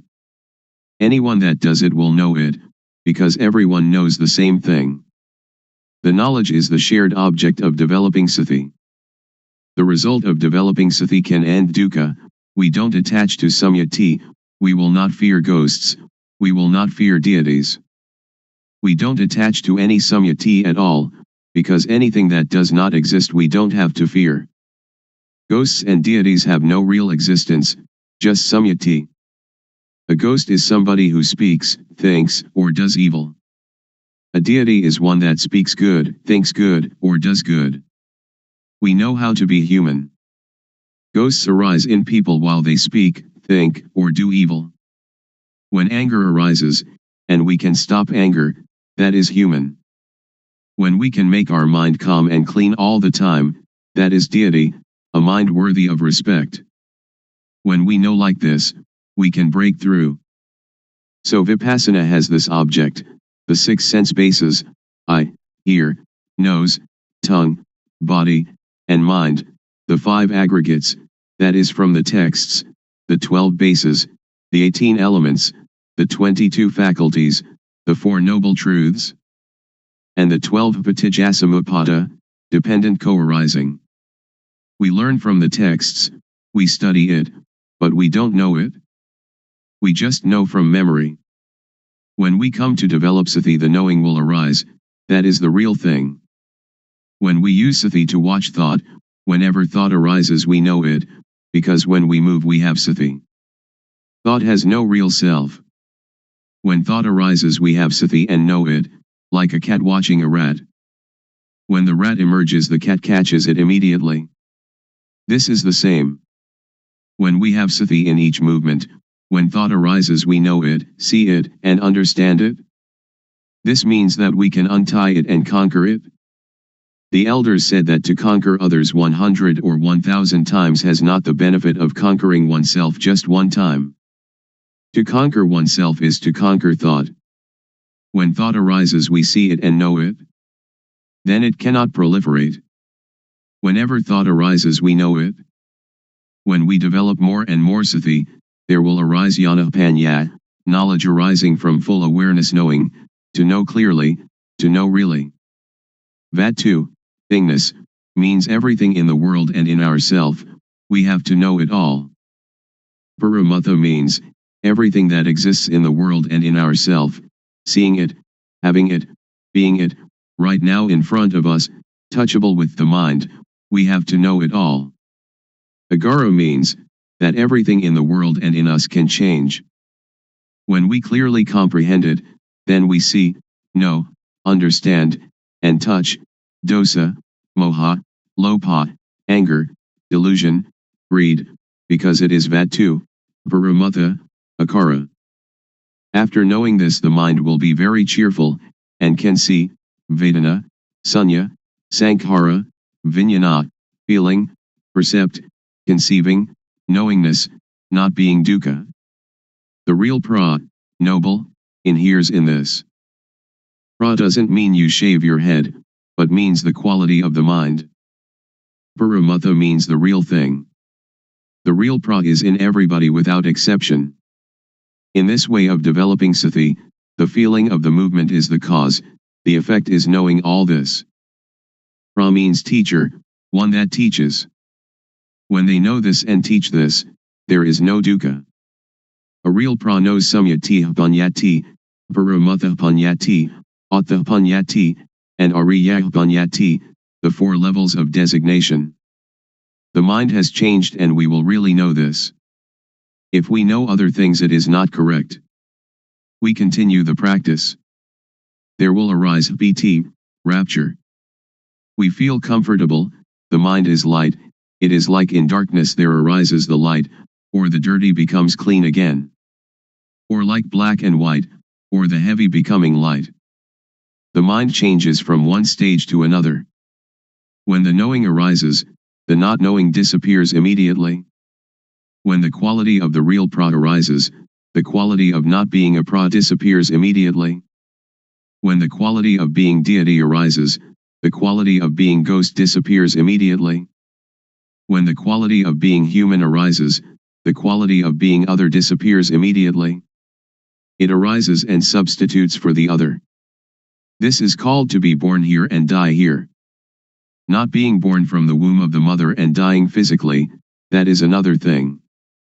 That is also the supposing of dukkang, anajang, anatta. Continue the practice. It will be like a pot of water, which has filled to the brim, is now having water removed. When the knowing arises, sati will be reduced, not full like the previous stage. In the practice our awareness is full, but when the knowing arises it will attach to the knowing, it will attach to the object. When the object arises we have confidence, and it enters into our memory in the brain and is never forgotten then on. I have known this since I was 46, but I haven't forgotten even a little. I know Rupnam in the morning and know the changing of the mind in the evening. I really know this, and I have the confidence to guarantee that it is the teaching of the Buddha. The Buddha taught this thing. Making merit, giving charity, keeping precept, that is good in one way, but learning from the texts, we do not really know how to practice developing sati, how to deal with the mind. A person who doesn't know teaches a person who doesn't know. The result is not knowing. One that knows teaches, the result is knowing, because everybody has it, each can become the real pra, a noble individual. Woman, man, child, if they know it they become the real pra, a noble individual. Therefore the pra is a kind of blessing, because she or he teaches people to know. Blessing means noble. The noble knowledge is called giving Dhamma as charity, or giving knowledge as charity. This is the path of the real noble individual.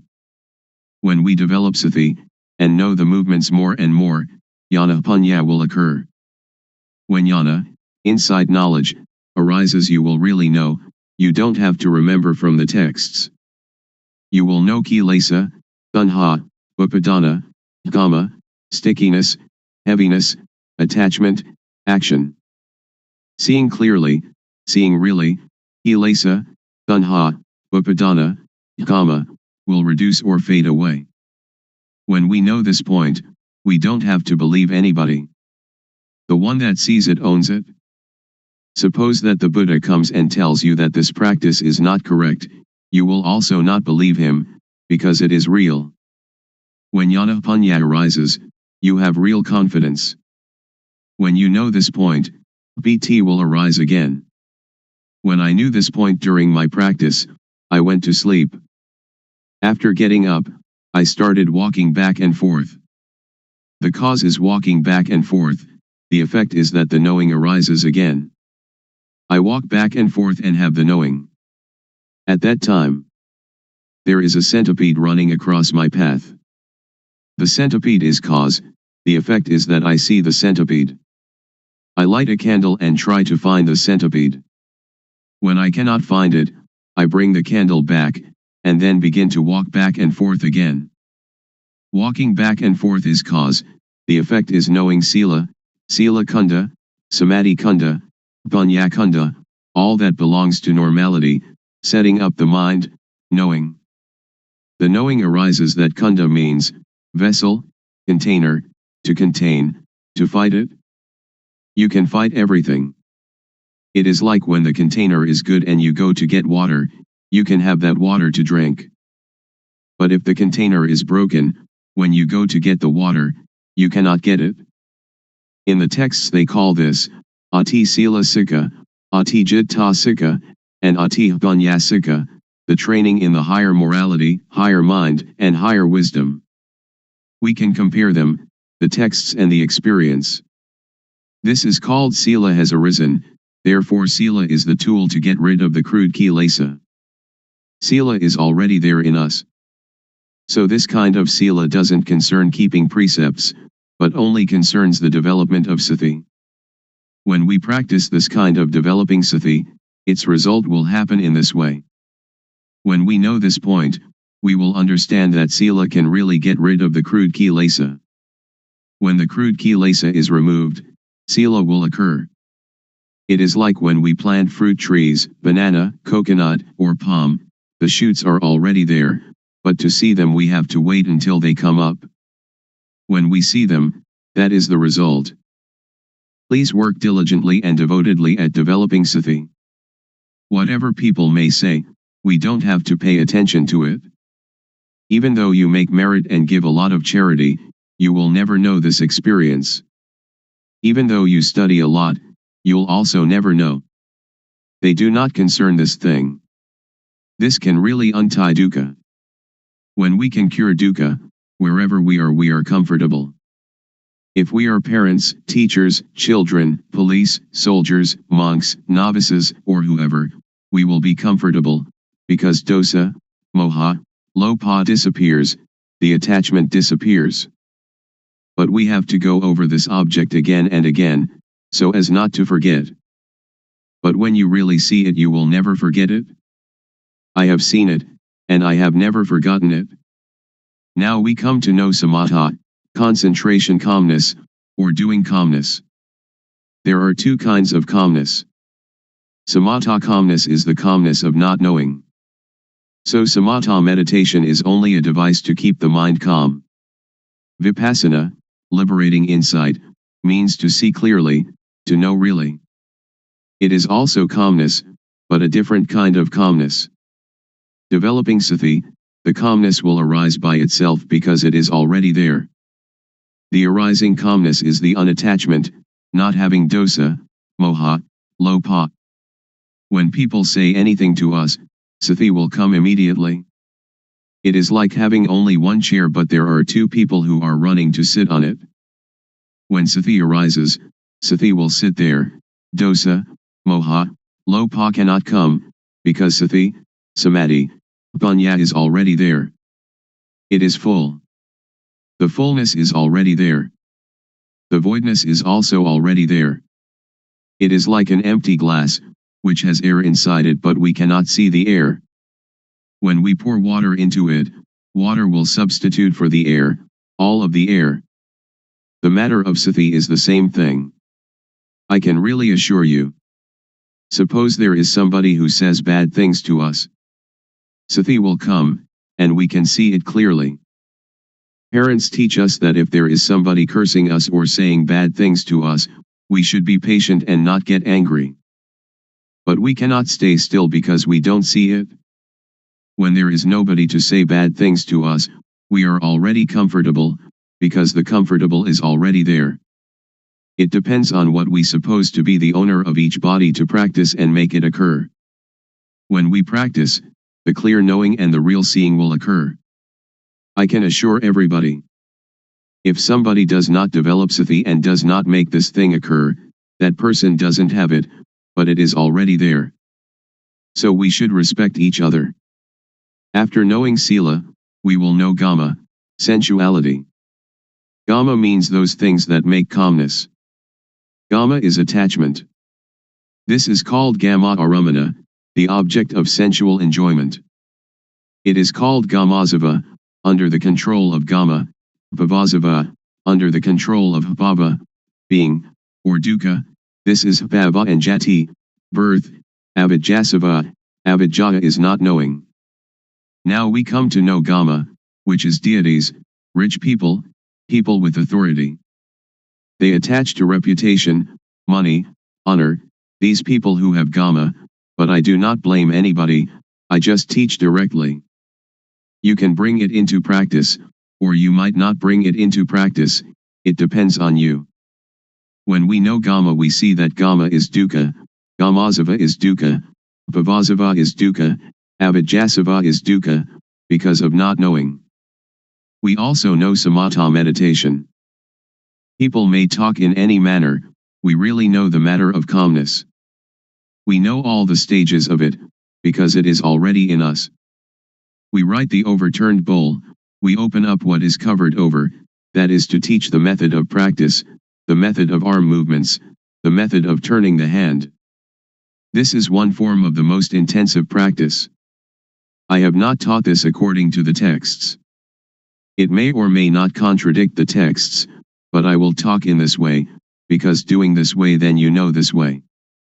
If you study from the texts, when asked about the truth, you don't know. Many of my teachers didn't know. The arm movement is cause, its result is panya arising. Cause and effect go together. After knowing this, we know about panya and papa. For any bad bodily action, we know how it is papa, kama, harmful, benighted action, and, if there is really a hell, into which level we shall fall. For any bad verbal action, we know how it is papa, kama, and, if there really is a hell, into which level we shall fall. For any bad mental action, we know how it is papa, kama, and, if there really is a hell, into which level we shall fall.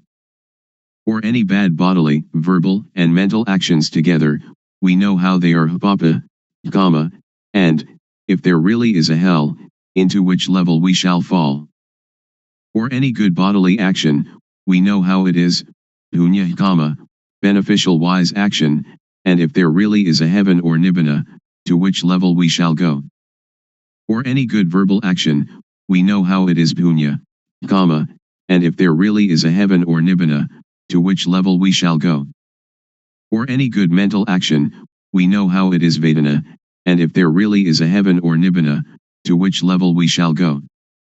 For any good bodily, verbal, and mental actions together, we know how they are punya, kama, and if there really is a heaven or nibbana, to which level we shall go. The shaking of the knowing element is already there in everybody. the developing of sati can apply to everybody. If you don't believe it, just try it. I can guarantee that it will not take longer than 3 years and you will really know.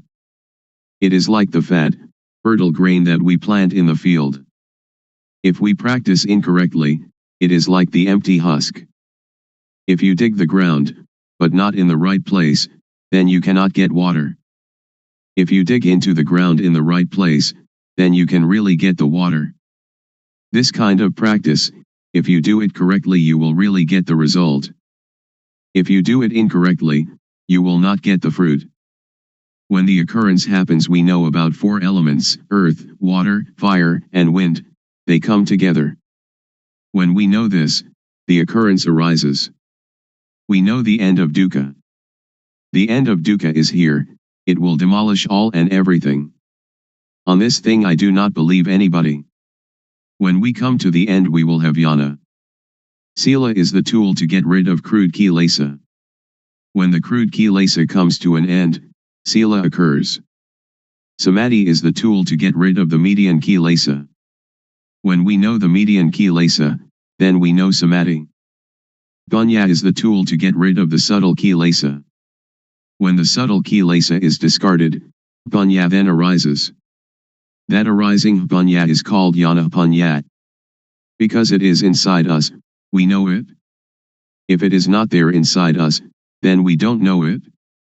I can assure you that everyone without exception can know it.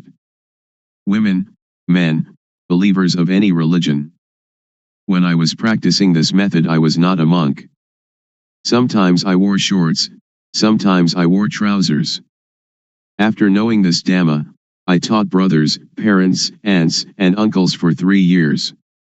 They knew, but they knew little, but still they knew the real pra, knew the supposed pra, knew samyati panyati, paramutha panyati, attha panyati, and ariya panyati. The mind changes from commoner to noble individual. They say that nibbana is tadunga pahana, abandoning by substitution of opposites, vikkumbana pahana, abandoning by suppression, samacheda pahana, abandoning by destruction. Tadunga pahana is to come to know oneself thoroughly. There are 4 levels of knowledge. First, we know until the end of dukkha, but we know only a short time, it doesn't last long. Second, we know longer, like the light of a bigger lamp. Third, we know even longer, like the light of even bigger lamp. And fourth, when we know the end of dukkha, but after we know it is there all the time.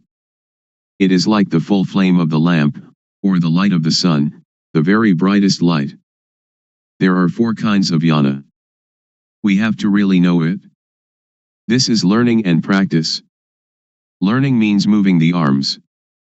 Practice means turning the hand up and down. After learning and practicing this method, the fruit will come, and we will have no doubt, because we know all.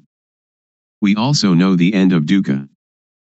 Patijjasamuppada, dependent co-arising, is just words.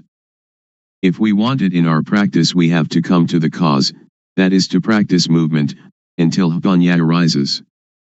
When panya arises, when we talk about patijjasamuppada, we know it immediately. So now we come to the conclusion. We practice developing sati, and we come to see thought, we come to see the mind. We do the practice like a boxer. Once in the ring, the boxer must box. We do it often, step by step. We do it like a ball in a field. When people do not stop kicking the ball must continue to roll. When they stop kicking it, the ball comes to rest by itself, it doesn't have to fight nor to escape. We come out of thought, come out of the cave, and we live in the brightness. We see our life mind at all times. When the mind moves, we know it. Sati panya, awareness knowing, is there immediately, like a barrier against all harm. And though the world of others be turbulent and heated, with us the whole world is at peace. Be that way. To be experienced by the knowing each one for oneself. How to practice developing sati. The Buddha teaches us to know our duty. The duty of humanity is to practice Dhamma. The duty of humans is to teach humans to be human. So we should look to ourselves first, we should consider ourselves first, we should teach ourselves first. If we waste our life, we cannot buy it again. If we let our life suffer, we waste it. The Buddha teaches us nothing else than to extinguish dukkha, suffering, but when we don't know, we seek its cessation outside ourselves. But dukkha of that kind doesn't exist. The teachings of the world teachers are like all the leaves in the forest, but those leaves that can be used as medicine are few. Don't take them all, together with their roots and trunks. When it comes to the practice of gammatthana, meditation, or vipassana, insight, we should take only that which can prevent dukkha from arising, can extinguish dukkha at its source, can destroy moha, delusion. So we take only the heart. The heart of the teaching I am talking about is to have sati, awareness, to have panya, knowing, to see thought. Whenever thought arises, see it, know it, understand it. Know it in whatever manner it comes, and know how to prevent it from deluding us. Wherever we are, that is where we must practice. Nobody else can do it for us. Wherever we go, we are the one that goes. Wherever we stay, we are the one that stays. Sit, eat, drink, sleep, we alone do it. If we are a person who keeps precepts or gives charity, we can practice. And if we are somebody who never does these things, we can also practice. To help others is good, but it is good only in a worldly way. To practice developing sati, samadhi, panya, awareness, steadiness of mind, knowing, however, is good in every way. So before you teach others, you should train yourself, until you clearly and really see, know, and understand. When you really see, really know, and really are, then you can teach others comfortably. So this practice, we have to learn it ourselves, we have to teach ourselves, we have to see ourselves, we have to know ourselves, we have to understand ourselves, we have to do ourselves. So you needn't be interested in others, just do this movement practice a lot, do it as nothing special, do it without hurry, without doubt, without speculation, do it without expectation of result. Be simple, and just move, one movement at a time, and know. When you don't know, let it pass, when you know, let it pass.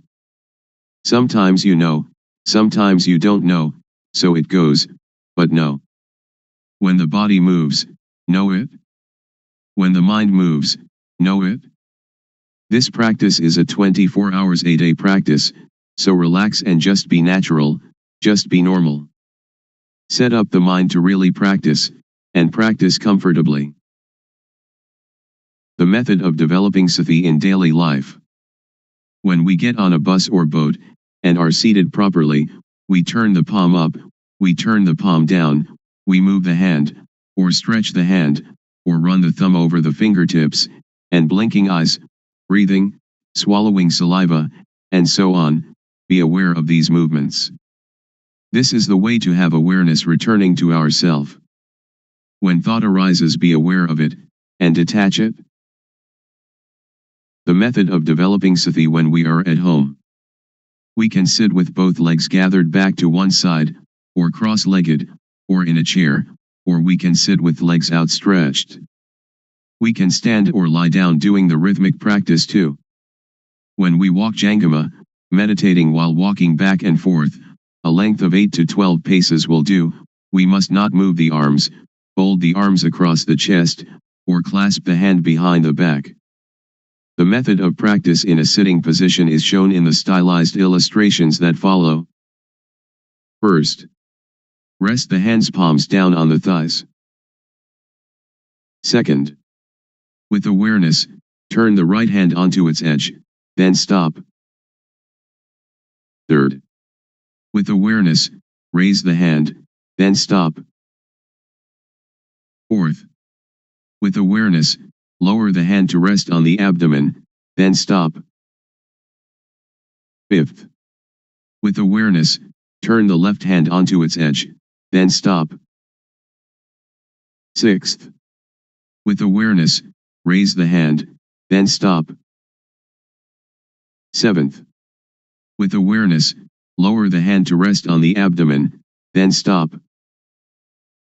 8th. With awareness, move the right hand up to rest on the chest, then stop. 9th. With awareness, move the hand out, then stop. 10th. With awareness, lower the hand to the thigh, then stop. 11th. With awareness, turn the hand down, then stop. 12th. With awareness, move the left hand up to rest on the chest, then stop. 13th. With awareness, move the hand out, then stop. 14th. With awareness, lower the hand to the thigh, then stop. 15th. With awareness, turn the hand down, then stop. And repeat this cycle of movements again and again. Good in the beginning, excellent in the middle, and miraculous in the end. The object of the practice of developing sati through the method of movement. Stage 1. Suppositional object. We must know Rup Nam, body-mind, must know Rup acting, Nam acting, must know Rup disease, Nam disease. There are two kinds of Rup disease, Nam disease. With diseases of the body, like headache, stomachache, and wounds, we have to go and see the doctor at the hospital. The disease of the mind is dosa, moha, lopa, anger, delusion, greed. For a cure we must depend upon this method of developing sati, awareness. Then we must know dukkang, anajang, anatta, suffering, impermanence, not self, unbearable, unstable, uncontrollable. Then we must know samyati, supposition. Whatever samyati is in the world, know it to the end. Then we must know sasana, religion, we must know Buddha sasana, Buddhism. Sasana is everyone without exception. Sasana means the teaching of one that knows. Know Buddha sasana. Buddha means one that knows, one that is awake, one that is blessed with Dhamma, which is sati, samadhi, panya, awareness, setting up the mind, knowing. So we develop panya. Then we must know papa, sin, must know punya, merit. Papa is dark, stupid, not knowing how it is. Punya is clever, knowing everything. Whoever doesn't know is called somebody who still doesn't have punya. End of stage 1. There will arise an obstacle at this point, because we attach to the knowledge of Vipassana or Pakilesa. Vipassana or Pakilesa, defilement of insight, is when we know outside ourself endlessly. We must withdraw. We must not enter thought. Stage 2, touchable object. Use sati to see thought. When thought arises, know it, see it, understand it, and touch it. As soon as thought arises, cut it away immediately. Do it like a cat pouncing on a rat. Or like a boxer that climbing into the ring, must box immediately. The boxer needn't pay respect to the teacher. Lose or win, the boxer must box. We must not wait for anyone. Or like digging a well. When we find water, it is our duty to scoop out the mud, scoop out the mire, scoop out the water until it is finished. Scoop out the old water to the end. Now new water from inside will come out. We must stir at the edge of the well, clean the edge of the well, clean out the mud, and clean out the mire. Do it often. The water will become clean by itself. When the water is clean, anything that falls into the well we will know, see, and understand immediately. The cutting out of thought is the same. The quicker we cut, the better it is. Then let us see Vatu, thingness, see Paramutha, mind touchable, see Agara, change in Jess. Vatu means things that exist in the world, everything in humans and the mind of humans and creatures. Paramatha means things that really exist, we are seeing, having, being it, right now in front of us, touchable with the mind. Agara means change in Jess. Suppose we have a full can of dye, originally of 100% quality. If we dye cloth, it will adhere to the material 100%. When we know, we see, we can touch with the mind, the same full can of dye but the quality declines. Take it to dye cloth, it will no longer adhere to the material. This we must really see, must really know. Then see dosa, moha, lopa. Then let us see, Vedana, Sunya, Sankhara, Vijnana, feeling, percept, conceiving, knowingness, see them, know them, and touch them. Really understand this. We needn't doubt. Now there will arise a little bhiti, rapture, but bhiti is an obstacle in the higher practice of Dhamma. We must not be interested in that bhiti, we must come to see thought. This is the beginning of the touchable object, of this method of developing sati, of one that has panyat. Continue to see thought. There will occur knowledge, or jnana panyat, the knowledge of full direct awareness knowing. See, know, and understand kilesa, tanha, upadana, kama, defilement/stickiness, craving/heaviness, attachment, action. Therefore attachment will lose its taste, loosen its grip and fade, just as poor quality dye cannot adhere to material. There will again arise bhiti. We must not be interested in that bhiti. Uproot satisfaction and dissatisfaction. Continue to see thought, to see the mind that is thinking. There will occur a kind of jnana, to see, to know, and to understand sila, normality, sila kunda, samadhi kunda, panya kunda, the gathering together, containing of all normality, setting up the mind, knowing, or, ati sila sikha. Ati jitta sikha, and ati panya sikha, the training in the higher ethics, higher mind, higher knowing. Kunda means to contain or to fight. Sikha means to steamroller into powder or to pulverize to extinction. So sila is the tool to get rid of crude kilesa. Crude kilesa is dosa, moha, lopa, kilesa, tanha, upadana, kama. When these lose their taste, fade, and loosen, then sila occurs. Samadhi is the tool to get rid of median kilesa. Median kilesa is calmness, which is to see, to know, and to understand gamazava, bhavasava, abhijasava, under the control of sensuality, being, not knowing, because this kilesa is median kilesa, which makes the mind calm. This is one of the objects of this method of developing sati.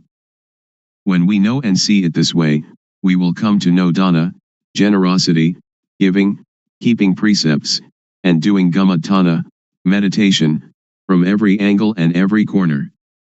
There will arise jnana panya in the mind. For a bad bodily action, know how it is papa, kama, harmful, benighted action, and, if there really is a hell, into which level we shall fall. For a bad verbal action, know how it is papa, kama, and if there really is a hell, into which level we shall fall.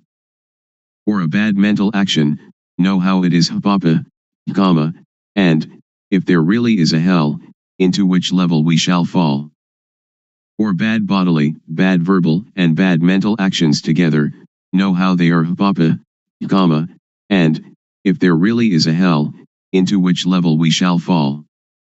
For a good bodily action, know how it is punya, kama, beneficial, wise action, and, if there really is a heaven or nibbana, to which level we shall go.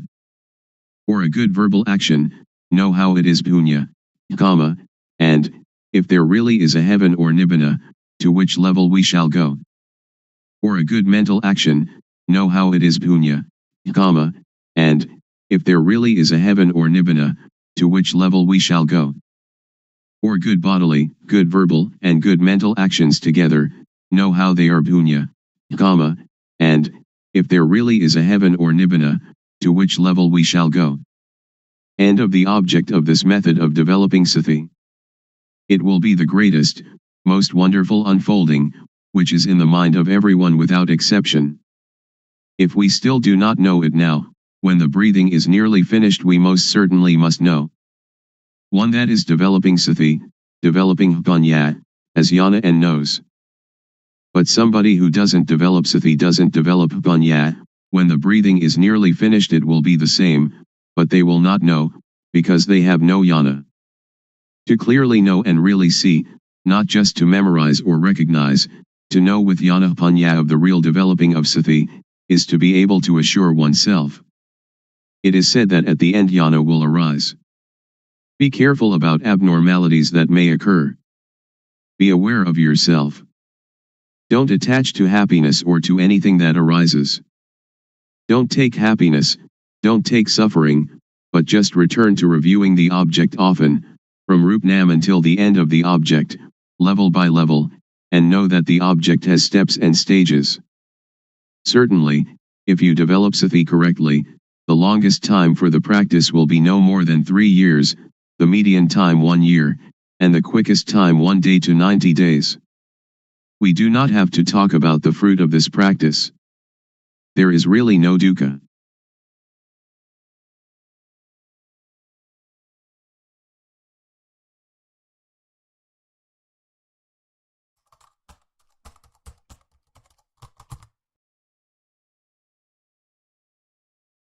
May all beings be at ease.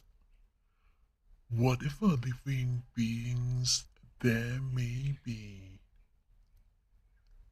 whether they are weak or strong, omitting none, the great or the mighty, medium, short or small, the seen and the unseen, those living near and far away, those born and to be born. May all beings be at ease.